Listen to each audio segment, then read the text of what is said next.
സമൂഹ മാധ്യമങ്ങളിലടക്കം വലിയ രീതിയിൽ വിദ്വേഷം നിറഞ്ഞ ചില പരാമർശങ്ങളും മറ്റും കൂടുതലായി കണ്ടുവരുന്ന ഒരു സാഹചര്യമാണുള്ളത്. ഇപ്പം ഞങ്ങൾ ചെയ്യുന്ന പല വീഡിയോ കണ്ടന്റുകളുടെയും താഴേക്ക് വരുന്ന ചില അങ്ങേയറ്റം അധിക്ഷേപിക്കുന്ന തരത്തിലുള്ള പരാമർശങ്ങളുണ്ട്. ഞങ്ങളെ മദ്രസ പൊട്ടന്മാർ, തീവ്രവാദികൾ എന്നൊക്കെയാണ് പലരും ഈ കമൻറ്റ് ബോക്സിൽ വന്നിട്ട് അധിക്ഷേപിക്കാറുള്ളത്.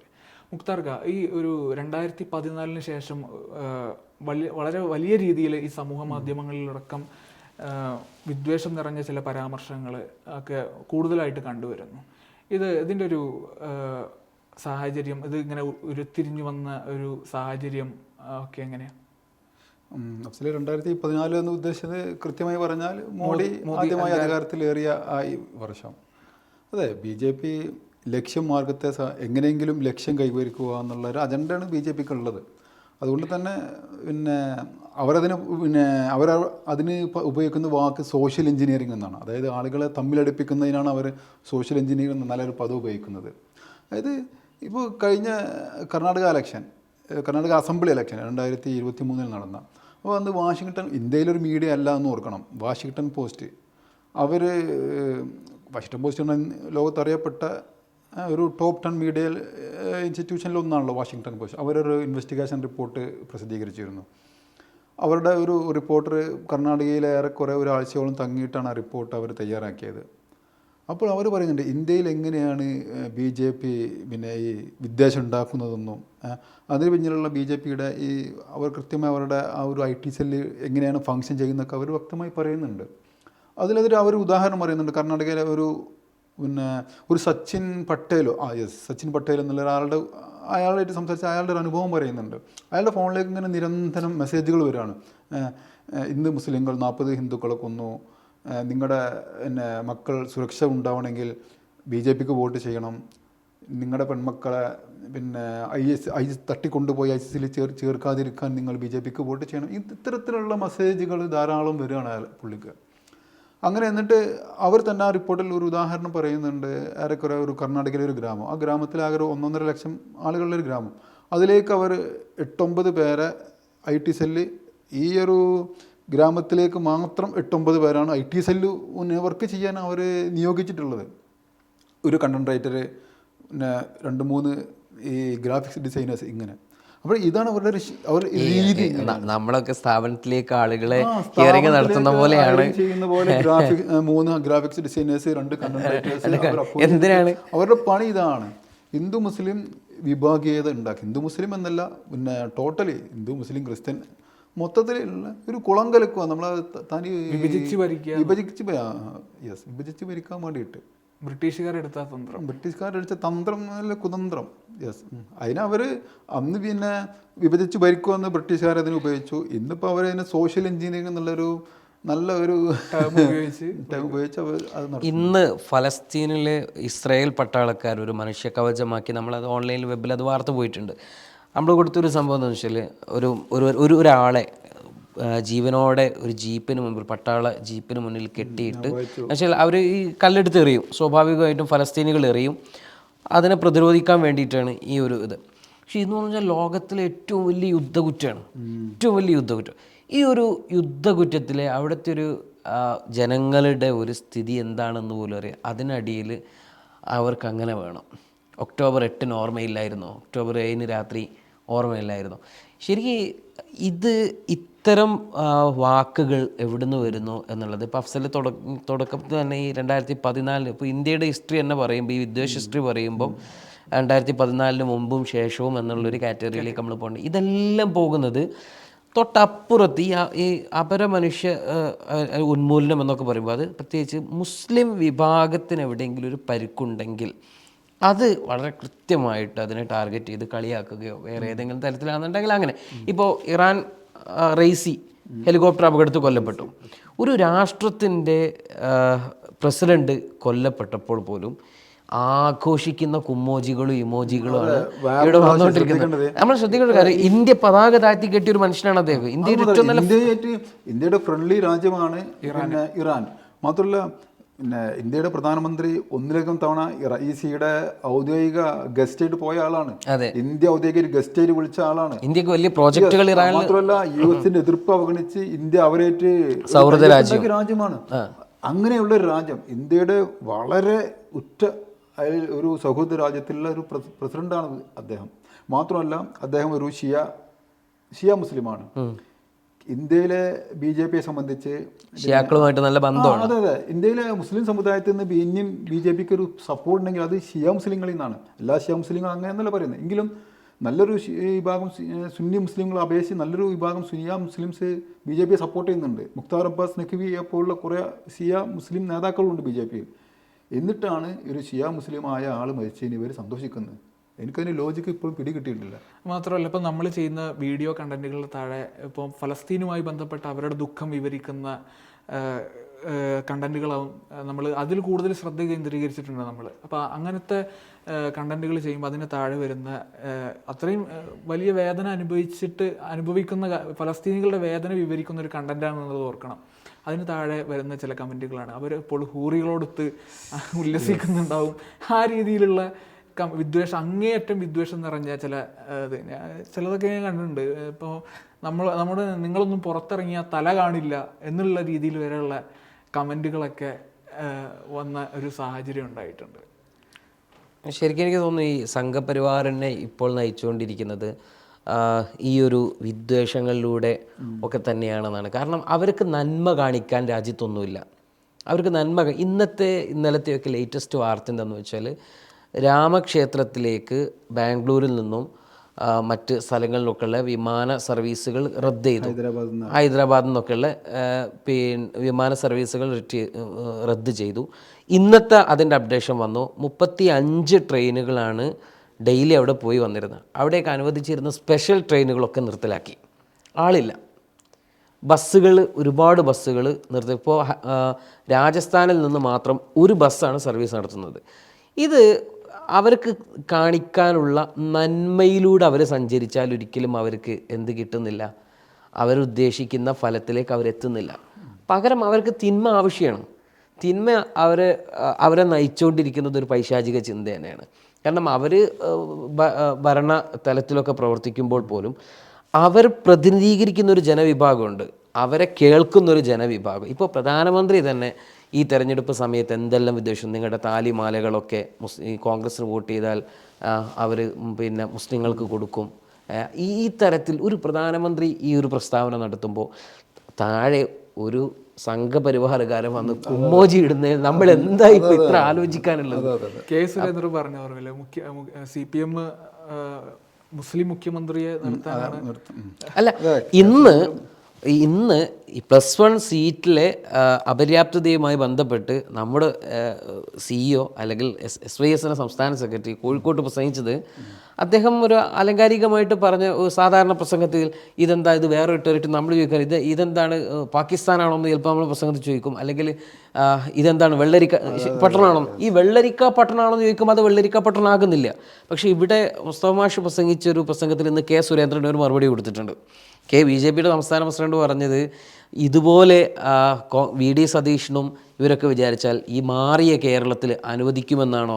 മുസ്തഫ മാസ്റ്റർ പറഞ്ഞ ഒരു വിഷയം എന്താണ്, ശരിക്ക് ഇതൊരു ഈ മറ്റ് ജില്ലകളൊക്കെ നികുതി അടക്കുന്നത് പോലെ തന്നെയാണ് മലപ്പുറത്തെയും ആളുകൾ നികുതി അടക്കുന്നത്. ആ നികുതി അടക്കുമ്പോൾ അവർക്ക് കൂടുതലും ഇവർക്ക് കുറവും കിട്ടുന്നത് എന്തടിസ്ഥാനത്തിലാണ്?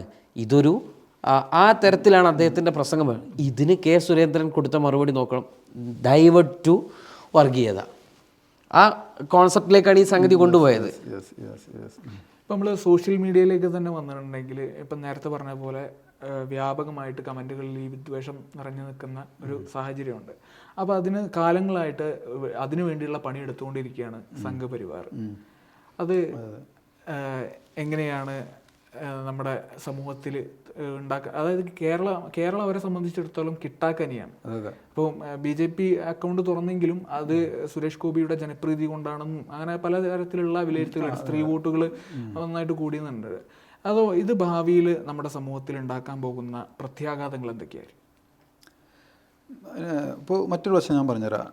ഇപ്പോൾ ഈ ബലിപെരുന്നാൾ കഴിഞ്ഞ ആഴ്ചയാണ് ബലിപെരുന്നാൾ കഴിഞ്ഞത്. അതിന് പിന്നെ ഈ യൂറോപ്പിലെ എല്ലാ ക്ലബ്ബുകളും പെരുന്നാൾ ആശംസ നേർന്നു. ഏറെക്കുറെ എല്ലാ ക്ലബ്, ഇപ്പോൾ സ്പെയിനിലെ പിന്നെ അവിടുത്തെ സൂപ്പർ ലീഗായ ലാലിഗ ആയാലും ശരി, ഇംഗ്ലണ്ടിലെ പ്രീമിയർ ലീഗ്, ഫ്രഞ്ചിലെ ലീഗ് 1, ഇംഗ്ലണ്ടിലെ ഇറ്റാലിയൻ സീരിയ 1, ഈ ക്ലബ്ബുകളിലൊക്കെ പ്രധാന ക്ലബ്ബുകൾ അവർ ബലി പെരുന്നാൾ ആശംസ നേർന്നു. നമ്മളൊന്നും അറിയണം, ഇപ്പോൾ ഇംഗ്ലണ്ടിൽ ഏറെക്കുറെ മുസ്ലിംകൾ ഒരു 5-6% മുസ്ലിങ്ങളേ ഉള്ളൂ. അവിടുത്തെ പ്രധാന club Liverpool, premier league Manchester United, ഇവർ ചെൽസിയൊക്കെ ആശംസ നേർന്നു. അതുപോലെ തന്നെ ലാലിഗയിൽ റയൽ മഡ്രിഡ്, അത്ലറ്റിക്കോ മാഡ്രിഡ് അവർക്ക് ആശംസ നേർന്നു. ഞാൻ പറഞ്ഞു വരുന്നത്, ഞാൻ ഇതിനൊക്കെ കിട്ടിയ റിയാക്ഷൻ നോക്കി, ഏറെക്കുറെ എല്ലാത്തിനും ഒരു 2-3 ലക്ഷങ്ങൾ റിയാക്ഷൻ ഉണ്ട് അതിലധികം. പക്ഷേ അതിലൊക്കെ ഈ ലോഫിങ് ഇമോജി വളരെ കുറവാണ്. 100-200 മാക്സിമം. ഒരു 2 ലക്ഷത്തിൽ 100, മാക്സിമം 100 170 ഇന്ത്യ എന്നുള്ള സംഖ്യകളായിരിക്കും. അത് വേറെ സാധ്യത. പക്ഷേ അവരൊന്ന് നേർന്നു എന്നുള്ളത്, പക്ഷേ നേരായിട്ട് കിടക്കാൻ അവരുടെ ഇഷ്ടം. പക്ഷേ അവർ നേർന്നു. പക്ഷേ അതിന് ഈ ലോഫിങ് ഇമോജികൾ കുറവാണ്. പക്ഷേ ഇന്ത്യയിലെ IS ക്ലബ്ബ്, ഇന്ത്യയിലെ മുസ്ലിം ശതമാനം എന്ന് പറഞ്ഞാൽ 10-15% കൂടുതലുണ്ട് ഇന്ത്യയിലെ മുസ്ലിം പോപ്പുലേഷൻ. ഇന്ത്യയിലെ സൂപ്പർ ക്ലബ്ബ് ISL ക്ലബ്ബ്, അല്ലെങ്കിൽ ക്രിക്കറ്റിൻ്റെ IPL ആവട്ടെ, എത്ര ക്ലബ്ബുകൾ ആശംസ നേർന്നു. ആശംസ നേർന്നത് കൊണ്ട് ഇവിടുത്തെ മുസ്ലിങ്ങൾക്കൊന്നും കിട്ടാനില്ല, നേരത്തെ കൊണ്ടൊന്നും ഒരു കുറവുമില്ല. എങ്കിൽ ഞാൻ പറയാണ്, അവർക്ക് നേരാൻ ഒരു മടി. ഇപ്പോൾ കേരളത്തിൻ്റെ ക്ലബ്ബായ നമ്മുടെ ബ്ലാസ്റ്റേഴ്സ് നേർന്നു, കൊൽക്കത്തയുടെ മോഹൻ ബഗാൻ നേർന്നു. എനിക്ക് തോന്നുന്നു ഇക്കുറി മുംബൈ ടീമും ചേർന്നു തോന്നുന്നു, എന്താവട്ടെ. പക്ഷേ ഞാൻ ശ്രദ്ധിച്ചു, ഇവർക്ക് കിട്ടിയ റിയാക്ഷനിൽ ഒരുപാട് ലോഫിങ് ഇമോജികളുണ്ട്. കേരള ബ്ലാസ്റ്റേഴ്സിന് എനിക്ക് തോന്നുന്നു ഒരു 10,000-ലധികം റിയാക്ഷൻ അവർക്ക് കിട്ടി. പക്ഷേ അതിൽ ഒരു 500-ലധികം ലോഫിങ് ഇമോജികളാണ്. അതിൻ്റെ ഒരു ലോജിക്കാണ് മനസ്സിലാവാത്തത്. ഒരു പക്ഷേ മാത്രമല്ല, എന്താ മുസ്ലിങ്ങളുടെ മുസ്ലിങ്ങളുടെ ഒരു സെലിബ്രേഷന് മാത്രമാണോ ആശംസിക്കുക എന്നുള്ള ഒരു പരിഹാസവും അവർക്ക്. മുമ്പൊരിക്കൽ ഇതേപോലെ സുരേന്ദ്രൻ്റെ പേര് ഓർമ്മയിരുന്നത്. സുരേന്ദ്രൻ ഇതേപോലെ ആരോ ആശംസ ഇരുന്നപ്പോഴും അതിന് പറയുന്നുണ്ട്. അപ്പോൾ പറഞ്ഞു വരുന്നത്, ഇങ്ങനെയുള്ള ഒരു സിസ്റ്റം ഉള്ളത് കൊണ്ടായിരിക്കും നമ്മൾ മുസ്ലിങ്ങളുടെ സെലിബ്രേഷന് വേണ്ടി ആശംസ അർപ്പിച്ചാൽ ആരെങ്കിലും എന്തെങ്കിലും കരുതുമോ, അല്ലെങ്കിൽ ഇതേപോലുള്ള കുറേ ഒരു സൈബർ അറ്റാക്ക് രീതി ഉണ്ടാകുമോ എന്ന് പേടിച്ചിട്ടായിരിക്കും. പക്ഷേ ഇന്ത്യയിലെ ക്ലബ്ബുകൾ അത്തരം സെലിബ്രേഷൻ ചെയ്യാൻ അവർ പേടിക്കുന്നത് അല്ലെങ്കിൽ മടിക്കുന്നത് ഇതുകൊണ്ടായിരിക്കും. അല്ലെങ്കിൽ മുസ്ലിം പോപ്പുലേഷൻ ഒട്ടും ഇല്ലാത്ത യൂറോപ്യൻ ക്ലബ്ബുകളൊക്കെ വളരെ ഈസി ആയിട്ട്. വേറൊരു പ്രശ്നം കൂടി, യൂറോപ്യൻ ക്ലബ്ബുകളുടെ അടിയിൽ പോകുന്ന കുമ്മോജികളിൽ നമ്മളുടെ വേറൊരു പ്രശ്നത്തെ കാണേണ്ടതുണ്ട്. ഇപ്പം അവർ എന്തായാലും അത്തരം ക്ലബ്ബുകളൊക്കെ സ്വാഭാവികമായിട്ട് നന്നായിട്ട് സ്കൂട്ടിനി ചെയ്യും. പക്ഷേ ഇതിനകത്ത് ഇന്ത്യയിൽ നിന്നാണ് ആ 100 കുമ്മോജികൾ പോയതെങ്കിൽ ഇന്ത്യയുടെ ഒരു മാനസിക സ്ഥിതി എന്താണ് എന്ന് ഇപ്പോൾ പറയുമ്പം ഒരാൾ മതിയല്ലോ, 100-ൽ ഒരാൾ വിചാരിച്ചല്ലോ, ഒരു പായസം കേടുവരാൻ ഒരു തുള്ളി ഇത് മതി എന്ന് പറഞ്ഞതുപോലെയാണ്. ആ 100 എണ്ണം എവിടെ നിന്നാണ് അവർ ക്രോസ് ചെക്ക് ചെയ്ത് കഴിഞ്ഞാൽ അതിൻ്റെ ഭവിഷ്യത്ത് അനുഭവിക്കുന്നത് ഇന്ത്യയിലായിരിക്കും. ഇങ്ങനെയൊക്കെയാണ് അവർ ഓരോ അനുമാനങ്ങളിലേക്ക് അവർ ഫൈനലി എത്തിച്ചേരുന്നത്. ലോകത്തെ പല ഈ മാഞ്ചസ്റ്ററോ ഇനിയിപ്പം ആഴ്സണലോ ആസ്റ്റൺ വില്ലയോ ഇതൊക്കെ എന്ന് പറഞ്ഞാൽ ലോകം വീക്ഷിക്കുന്ന ഒരുപാട് മില്യൺ കണക്കിന് ആരാധകരുള്ള ക്ലബ്ബുകളാണ് അതൊക്കെ. അവരുടെയൊക്കെ ആരാധകർക്ക് ഒരു മിനിമം സ്റ്റാൻഡേർഡ് ഉണ്ടാകും. ആ മിനിമം സ്റ്റാൻഡേർഡ് എന്ന് പറയുന്നത് പരസ്പരം സഹായിക്കുക, സഹകരിക്കുക, നന്മകൾ നേരുക, അവരെപ്പോഴും വിഷ് ചെയ്ത് ഹാപ്പി ആയിട്ട് നിൽക്കണം. അവിടെ വന്നിട്ടാണ് ഇവിടെ ഉള്ള ആൾ പോയിട്ട് കുമ്മോജി ഇട്ടിട്ട് നിങ്ങൾക്ക് എന്തെന്നുള്ളൊരു കമൻറ്റ് ഇട്ട് കഴിഞ്ഞാൽ അവർ സ്വാഭാവികമായിട്ട് അത് വാച്ച് ചെയ്യും. അതായത് അഫ്സൽ തുടക്കത്തിൽ പറഞ്ഞ പോലെ പലസ്തീൻ വിഷയത്തിൽ ലോകത്ത് ഇതുവരെ കാണാത്ത കേൾക്കാത്ത കുഞ്ഞുങ്ങളെവിടെയോ കൊല്ലപ്പെടുന്നതിനാണ് അവർ കേരളത്തിലിരുന്നിട്ട് കുമോജി ഇടുന്നത്. ഇപ്പോൾ നമ്മളിപ്പോൾ ഈ നോർത്ത് ഇന്ത്യയിലൊക്കെ ഈ എന്താ പറയുക, കുഴിയിൽ വീണ് മരിക്കുന്ന ഓരോ വാർത്തകൾ ഇങ്ങനെ കേൾക്കുന്നു. കുഴൽക്കിണറിൽ വീണ് മരിക്കും. 1-2 വയസ്സുള്ള കുട്ടികൾ കളിക്കുന്നുണ്ടെങ്കിൽ കുഴൽക്കിണറിൽ വീണ് മരിക്കും. അപ്പോൾ നമ്മൾ ഇപ്പോൾ എക്സാമ്പിൾ, ബീഹാറിലെ 2 വയസ്സുള്ള കുഞ്ഞ് കുഴൽക്കിണറിൽ വീണു എന്ന് കേട്ടാൽ രക്ഷാപ്രവർത്തനം നടക്കുന്നു എന്നുള്ളൊരു വാർത്ത കണ്ടാൽ നമ്മുടെ മനസ്സിൽ ആദ്യമാണ് നമുക്ക് നമ്മുടെ കുഞ്ഞിന് ഓർമ്മ വരും, അല്ലേ? റാഷിദിൻ്റെ കുഞ്ഞിന് ഓർമ്മ വരും. കാരണം നമ്മുടെ കുഞ്ഞിൻ്റെ അതേ പ്രായമുള്ളൊരു കുഞ്ഞാണ് അവിടെ വീണത്. അപ്പോൾ നമ്മുടെ മനസ്സിൽ നമ്മൾ വേറെ എന്തെങ്കിലും വർക്ക് ചെയ്യുന്നുണ്ടെങ്കിൽ നമ്മുടെ മനസ്സിൽ അയ്യോ ആ കുഞ്ഞ് രക്ഷപ്പെടട്ടെ നമ്മളിങ്ങനെ പ്രാർത്ഥിക്കും. പക്ഷേ ഒരു സംഘപരിവാരക്കാരനെ സംബന്ധിച്ച് ആ കുട്ടിയുടെ മതം ഏതാണെന്ന് ആദ്യം നോക്കും. മതം നോക്കും. മുസ്ലിമോ ക്രിസ്ത്യാനോ എന്നാൽ പിന്നെ കുടുങ്ങട്ടെ, അവർ ആ വാർത്തക്ക് പോയി അവർ ലോഫിങ് ഇമോജി ഇടും, നീ പറഞ്ഞ കുമോജി ഇടും. അവിടെ സ്റ്റാൻഡേർഡ് അതാണ്. ആ കുഞ്ഞിനെ പോലും അവർ വിശേഷിപ്പിക്കുക ജിഹാദി കുഞ്ഞ് മരിച്ചു, ജിഹാദി കുഞ്ഞ്, അല്ലെങ്കിൽ ഇനി ക്രിസ്ത്യനാണെങ്കിൽ വല്ല കുരിശ് കൃഷി നടത്താൻ പോകുന്ന ഒരു കുഞ്ഞ്. അവരുടെ മൈൻഡിൽ അങ്ങനെയാണ്. ആ കുഞ്ഞിൻ്റെ മതം ഏതാണോ എന്നാൽ പിന്നെ അവർ പിന്നെ അങ്ങനെയാണ് കാണുന്നത്. പക്ഷേ ഈ ഒരു സമയത്ത് നമ്മൾ ഇതോട് കൂട്ടി വായിക്കേണ്ട ഒരു കാര്യം കൂടിയുണ്ട് കേട്ടോ. ചില സ്ഥാനവും അസ്ഥാനവും നമ്മൾ തിരഞ്ഞെടുക്കുമ്പം ഈ സമയവും സന്ദർഭവും വളരെ കൃത്യമായിട്ട് നോക്കേണ്ടതുണ്ട്. ഇപ്പോൾ കേരളത്തിലൊരു പ്രഗത്ഭനായ ഒരു എഴുത്തുകാരൻ നമ്മുടെ ഈ ബലി പെരുന്നാളിൻ്റെ ബലി അറക്കുന്നതിൽ അദ്ദേഹം നടന്നു പോകുന്ന സമയത്ത് അദ്ദേഹത്തോട് സുഹൃത്ത് ചോദിച്ചു പോലും അറക്കാൻ പോകുന്ന ആടിനോട് കാണിക്കാവുന്ന ഏറ്റവും വലിയ നീതി ഏതാണ്, അദ്ദേഹം പറഞ്ഞു പോലും അതിനെ അറക്കാതിരിക്കുക. അദ്ദേഹം പിന്നീട് അതിന് തിരുത്തൊക്കെ എഴുതി. അദ്ദേഹം തിരുത്തെഴുതിയിട്ട് അദ്ദേഹം പറഞ്ഞത് ഞാൻ ഉദ്ദേശിച്ചത് അങ്ങനെയല്ല, ഞാൻ ആ പേര് പറയണ്ടെന്ന് വിചാരിച്ചതാണ്. ഏതായാലും കുഴപ്പമില്ല. അപ്പം അദ്ദേഹം പക്ഷേ അത് ആ സന്ദർഭത്തിലേക്ക് എഴുതുമ്പോൾ പിന്നീട് അതിൻ്റെ പ്രധാനപ്പെട്ട വിവാദം ഉണ്ടാക്കിയ ആൾ ഒരു മൗലവി, ഞാൻ അദ്ദേഹത്തിൻ്റെ പേര് മറന്നു, അദ്ദേഹം പറഞ്ഞ എന്താണ് ഈ ഇത് ഞാൻ അവരത് പറഞ്ഞു എന്നതല്ല, ആർക്ക് ഇത്തരം പ്രസ്താവനകൾ കൊണ്ട് ആർക്ക് ഇത്തരം കുമ്മോജികൾ ഇടാൻ വളം വെച്ച് കൊടുക്കുന്നു. ഇതാണ് അവിടുത്തെ എൻ്റെ പോയിന്റ് ഓഫ് ക്വസ്റ്റ്യൻ. അതാണ് ഇത്തരം സാഹചര്യങ്ങൾ ഉണ്ടാക്കുന്ന ആളുകളും നമ്മൾ ഇത്തരം വളരെയധികം സൂക്ഷിക്കേണ്ട ഒരു കാലമാണ്. നമ്മുടെ വാക്കുകളിൽ, നമ്മുടെ പ്രവർത്തനങ്ങളിൽ, നമ്മളുടെ ഇടപെടലുകളിലൊക്കെ കൃത്യമായിട്ട് സംസാരിക്കാതിരിക്കുക എന്നതാണ് ഏറ്റവും വലിയ വിവാദങ്ങളെന്ന് മാറി നിൽക്കാൻ പറ്റുന്ന ഒന്ന്. ബലിപെരുന്നാൾ സ്പെഷ്യൽ മൃഗസ്നേഹികളെ കുറിച്ചല്ലേ? അതെ അതെ അതെ. അതുകൊണ്ട് ഉമർ ലുലുവിന് കോഴിക്കോട് വന്നാൽ ചായ കിട്ടൂല, അത് നോമ്പ് കാലത്ത് അദ്ദേഹം മലപ്പുറത്ത് എത്തിയാൽ പച്ചവെള്ളം കിട്ടൂല. അപ്പം ഇത് ഇവരുണ്ടാക്കുന്നതാണ്. ഈ കുമ്മോജികളെ ഉണ്ടാക്കിയെടുക്കുന്ന ആളുകളുണ്ട്. സംഘപരിവാറിൻ്റെ അപ്പുറത്തേക്ക് അവർക്ക് ചിരിക്കാനോ അല്ലെങ്കിൽ അവരെ ചിരിപ്പിക്കുകയോ ചെയ്യുന്ന ഒരു വിഭാഗം കൂടി ഇപ്പുറത്ത് വളരുന്നുണ്ട്. അവരെ നമ്മൾ ഇപ്പോൾ അഡ്രസ്സ് ചെയ്യണം എന്നാണ് ഞാൻ പറഞ്ഞു വരുന്നത്. മറ്റൊന്ന്, ഇപ്പോൾ നമ്മൾ കെ രാധാകൃഷ്ണൻ ഇപ്പോൾ കഴിഞ്ഞ ദിവസം IAS ഉദ്യോഗസ്ഥ അവരെ ആലിംഗനം ചെയ്യുന്നതുമായി ബന്ധപ്പെട്ട് പലതരത്തിലുള്ള വിലയിരുത്തലുകൾ, നിരീക്ഷണങ്ങളൊക്കെ നമ്മൾ ഫേസ്ബുക്കിലും മറ്റുമൊക്കെ കാണുകയുണ്ടായി. അതിൽ നമ്മൾ സാധാരണ രീതിയിൽ നമ്മൾ അങ്ങനെ ഒരു ആലിംഗനം കാണുമ്പോൾ ഒരു മന്ത്രി കളക്ടർ കെട്ടിപ്പിടിക്കുന്നു, അവർ ആലിംഗനം ചെയ്യുന്നു. അത് എന്തിൻ്റെ അടിസ്ഥാനത്തിന്? അവർ തമ്മിലുള്ളൊരു സഹോദര ബന്ധത്തിൻ്റെ അല്ലെങ്കിൽ പരസ്പരം ഇടപഴകി ജോലി ചെയ്യുന്ന ആളുകളാണ്. അപ്പോൾ അത്തരത്തിലുള്ള അടുപ്പം, ആ ഒരു അടുപ്പം നമ്മൾ സാധാരണ രീതിയിൽ കാണാം. പക്ഷെ ഇതിനെ വേറെ രീതിയിൽ എടുക്കുന്ന ആളുകളുണ്ട്. അതായത് ഒരു താഴ്ന്ന ജാതിയിൽപ്പെട്ട ഒരാളെ ഒരു ഉയർന്ന ജാതിയിൽപ്പെട്ട ഒരു സ്ത്രീ ആലിംഗനം ചെയ്യുന്നു.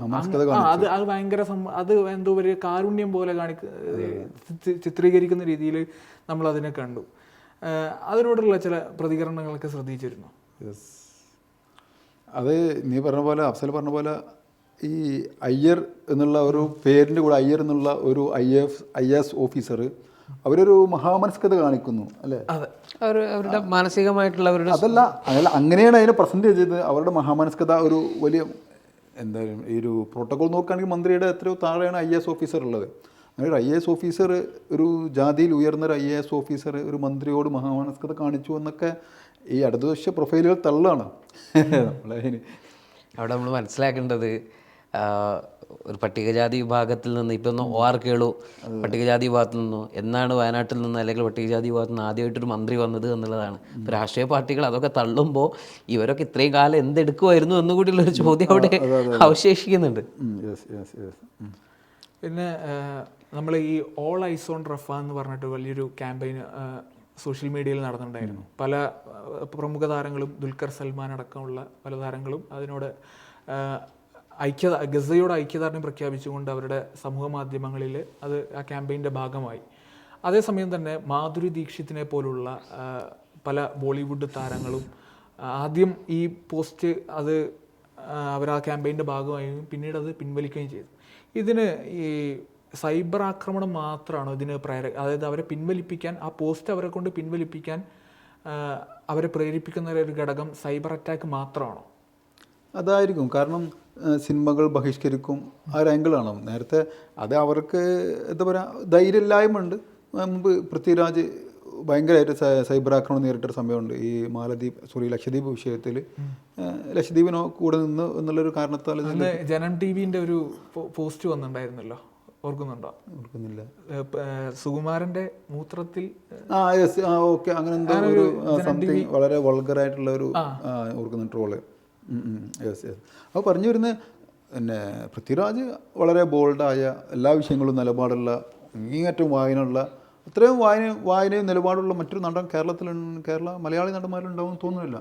അതുകൊണ്ട് അദ്ദേഹം നിലപാടിൽ ഉറച്ചു നിന്നു. പക്ഷേ മാധുരി ദീക്ഷിത്തിന് അവർക്ക് പല എന്താ പറയുക, പല വിഷയങ്ങളിലും ഒരു ലോക്കാവാനും സാധ്യതയുണ്ട്. അല്ലെങ്കിൽ അവർ പക്ഷേ അവർ എന്താ പറയുക, ഒരു നിലപാടിൽ ഉറപ്പില്ലായ്മ എന്നൊക്കെ പറയാം. അവർ മാധുരി ദീക്ഷിത് മാത്രമല്ലല്ലോ, രോഹിത് ശർമ്മയുടെ ഭാര്യ അവർക്കതിന് ധൈര്യം കാണിച്ചു എന്നുള്ളതും വേറെ കാര്യം.